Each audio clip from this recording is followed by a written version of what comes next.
Bienvenue chez Z Extra Entreprendre. Aujourd'hui, nous allons parler d'une proposition de loi qui pourrait profondément modifier la manière dont les entreprises communiquent avec les consommateurs. Actuellement, le système de télémarketing fonctionne sur base de l'opt-out, avec l'inscription sur la liste Ne m'appelez plus. Ce système pourrait être remplacé par un modèle d'opt-in. Quelles en seraient les conséquences pour les consommateurs et le secteur ? Nous en discutons avec la professeure Sophie Pochet, Chief Academic Officer de l'IEX. Bienvenue, Sophie. Merci de m'avoir. Sophie, vous plaidez en faveur du maintien de ce système opt-out. Pourquoi ce système garantit la protection des consommateurs ? En fait, c'est vrai que de prime abord, tout le monde pense à ces appels comme quelque chose de très dérangeant. Or, ils sont tout à fait légitimes dans toute une série de domaines. Je pense à l'énergie, à la téléphonie, qui permettent de challenger les offres dans un marché qui est très peu concurrentiel. Et donc, il y a beaucoup de personnes qui n'ont pas les moyens ou le temps de connaître des offres qui seraient challengeantes. Et dans ces cas-là, c'est important de les avoir. Maintenant, tout le monde a le droit, évidemment, de ne pas se faire contacter s'il ne le souhaite pas. Voilà, on a le choix avec cette liste centralisée. Pourtant, certaines plaident maintenant pour une réglementation plus stricte, voire le passage vers un système opt-in. Dans ce cas-là, cette liste Ne m'appelez plus sera supprimée, ainsi que l'un de ces organes de contrôle.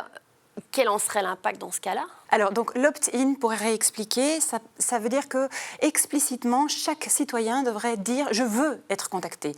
Concrètement, personne ne le ferait. Or, on vient de l'expliquer, c'est utile. Et puis, l'opt-out permet de mettre la responsabilité dans le chef des opérateurs téléphoniques. Et c'est important d'avoir vraiment le secteur qui prend ses responsabilités, parce que si c'est par défaut...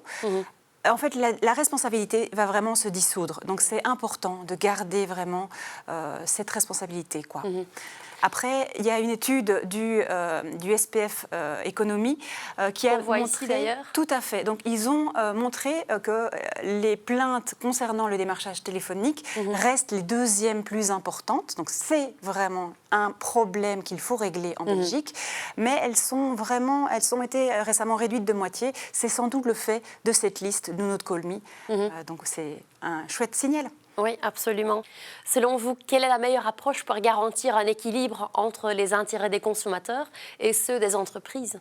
En fait, l'opt-out doit rester présent, mais il faut véritablement un travail, et c'est celui de l'ASBL Do Not Call Me, en plus de celui du SPF Économie. Le SPF Économie est là pour contrôler et pour sanctionner les contrevenants. Do Not Call Me vraiment va permettre de communiquer sur l'existence de cette liste. Il faut continuer à communiquer, pas perdre cet objectif de vue, tant vers les consommateurs, ils ont ce droit à la vie privée, que vers le secteur. Et donc ça, c'est la meilleure des solutions, le meilleur des deux mondes sans doute. Oui, clair. Merci beaucoup, Sophie. Et merci à vous d'avoir regardé cet épisode de Z Extra Entreprendre. À la prochaine.